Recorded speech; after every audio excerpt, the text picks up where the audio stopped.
மகத்திற்கும் வாரியாகக்கூடிய பள்ளி தலைமை ஆசிரியர் அவர்களுக்கும் உடல் தலைமை ஆசிரியர் அவர்களுக்கும் இருபால் ஆசிரியர் பெருமக்களுக்கும் அன்பிற்கு இனிய மாணவ செல்வங்களுக்கும் எனது காலை வணக்கத்தை உரியாக்கிக் கொள்கிறேன். அன்பான மாணவர்களே, சோதனையை சாதனையாக மாற்றக்கூடிய வல்லமை மாணவர்களுக்கு மட்டுமே உண்டு. உதாரணத்திற்கு, ஒரு 7 ஆண்டுகளுக்கு முன்பு நமது பள்ளியில் அதிக மாணவர்களை மருத்துவத்துறைக்கு அனுப்பிய பெருமை நமது பள்ளிக்கு உண்டு. குறிப்பாக மாணவர்களுக்கு உண்டு, குறிப்பாக ஆசிரியருக்கு உண்டு, குறிப்பாக நமது தலைமை ஆசிரியருக்கு உண்டு மற்றும் டைரக்டருக்கு உண்டு. இது எதற்காக சொல்கிறேன் என்றால், 7 ஆண்டுகளுக்கு முன்பு அப்பொழுதெல்லாம் தமிழ்களில் கற்கக்கூடிய மாணவர்களின் எண்ணிக்கை அதிகம். A கிளாஸ்ல ஆரம்பிச்சு H கிளாஸ் வரையும் கிட்டத்தட்ட ஒரு 7-8 செக்ஷன் மேல இருக்கும். அப்பொழுது ஆங்கில வழியில் கற்கக்கூடிய மாணவர்களின் எண்ணிக்கை மிக குறைவு. 2 செக்ஷன் தான் இருக்கும். E1 E2 இருக்கும். அப்பொழுது நன்கு படிக்கக்கூடியவர்கள் A கிளாஸ்ல படிக்கக்கூடிய மாணவர்கள் நன்கு படிப்பார்கள். அதே போல் E1 மாணவர்கள் நன்கு படிப்பார்கள். அந்த நேரத்திலே A class B C D E கிளாஸ்ல வகுப்பாசிரியராக போகக்கூடிய வாய்ப்பு எனக்கு கிடைத்தது. அந்த நேரத்தில் எனது மாணவர்கள் 2 பேர் மருத்துவத்துறைக்கு செலக்ட் ஆனார்கள். தனிக்கும் தமிழ் மொழி கற்றல். அந்த பையன் பேரு வெங்கடேஷ். ஒரு நாள் இந்த உட்கார்ந்து இருக்கும் போது அழுது கொண்டு இருந்தான். தம்பி ஏன்டா அழுத அப்படின்னு நான் கேட்கும்போது அவன் சொன்ன பதில் என்ன அப்படின்னா, சார், எங்க அப்பா ஒரு கிராமத்து போஸ்ட் மாஸ்டர், சம்பளம் மிக குறைவு, எனக்கு மேல 4 அக்காங்க இருக்காங்க, கடைசியா நான். நீங்க கடைக்குட்டி சிங்கம் படம் பார்த்துருப்பீங்க, அதே மாதிரிதான் அந்த பையனுடைய வாழ்க்கையிலும். 4 அக்கா, கடைசியில அந்த பையன். ஆனா நார்மலா படிக்கக்கூடியவன் தான். அழுகுறான். எதுக்காக அழுகுறான் அப்படின்னா, ஃபீஸ் கட்ட முடியல அப்படின்னு அழுகுறான்.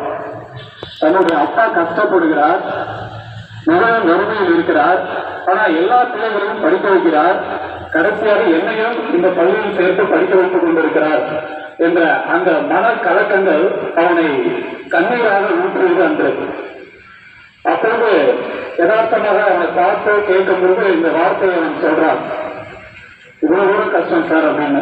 அதனால நான் சூழல் விட்டு போறேன் சார் அப்படின்னு சொல்லும் போது நான் சொன்ன வார்த்தை, தம்பி, இதுவும் கடந்து போகும், இந்த கஷ்டத்தெல்லாம் பெருசா நினைக்காத, உங்க அப்பா கஷ்டப்படுறத உள்வாங்கி கொண்டு இந்த ஆண்டுல நல்ல மதிப்பெண்கள் எடுத்தனா உயர்ந்த அந்தஸ்துக்கு நீ போகலாம், அதுல எந்த ஒரு சந்தேகமே கிடையாது.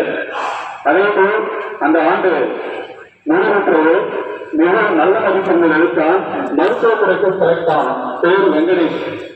எதற்காக சொல்கிறேன் என்றால், A கிளாஸ்ல அப்புறம் A கிளாஸ் E1 அந்த மாணவர்கள் தான் நன்கு படித்தார்கள் என்றால், இவன் அதை மீறி நன்கு படித்து பெரிய ஒரு உயர்ந்த அந்தஸ்துக்கு உயரினான்.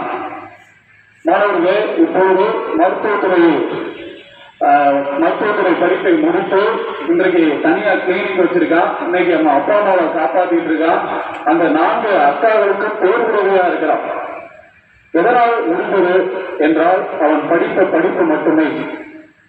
உன்னுடைய தம்பி உன்னை கைவிட்டுடலாம், அண்ணன் தம்பி கைவிட்டுடலாம், தங்கைகள் கைவிட்டுடலாம், அப்பா அம்மா கைவிட்டுடலாம், ஆனா நீ கற்ற கல்வி மட்டும் என்றைக்கும் உன்னை கைவிடாது. எனவே கல்வியும் பாசத்தோடு நன்கு கற்று, அளவு பார்த்து நன்கு கற்று, கர்வத்தோடு நன்கு கற்று நீ பயின்றால் கண்டிப்பாக வாழ்க்கையில நீனும் அந்த பையன் மாதிரி உயர்ந்த அந்தஸ்துக்கு வருவார். இது எந்த ஒரு சந்தேகமே கிடையாது. ஒவ்வொரு வாழ்க்கையும் செழுமையாக மாற வேண்டும் என்பதற்காக ஒவ்வொரு ஆசிரியர்கள் பணியாற்றிக் கொண்டிருக்கிறார்கள். நன்கு படிப்பு வாழ்வு முன்னேற வாழ்த்துகள் என்று கூறி ஒரு சிறிய பாடலை உங்களுடன் பாடுவதில் பெருமிச்சு அடைகிறேன். மௌனம் உண்டு, முன்காட்டில் பூவும் உண்டு, நம்பினால் நாளை உண்டு, கைத்தாங்க ஜீவன் உண்டு, மண்ணிலே ஈரம் உண்டு, உண்டு நம்பினால் நாளை உண்டு கைத்தாங்க ஜீவன் உண்டு எங்கே போனாலும் பொன்வானம் கண்ணோடு இல்லை இல்லை வா காலம் நம்மோடு எங்கே போனாலும் பொன்வானம் கண்ணோடு இல்லை இல்லை வா காலம் நம்மோடு மண்ணிலே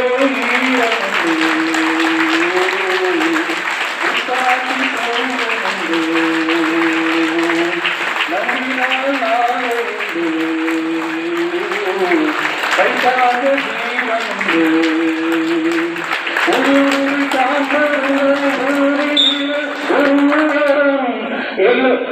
எண்ணம் செயலாகிவிட்டால் தோடி வரும் உண்மைகளை நீ நடந்த சோதருடன் வாழ்வுடன் அன்று கொடியேற்றி வைக்க துணை சேரும் கோடி வரும் தேடல் இல்லாத ஊரின் சொல்லம்மா எல்லாம் உள்ளேயும் அது கூட கண்ணம்மா மண்ணிலே ஈரம் உண்டு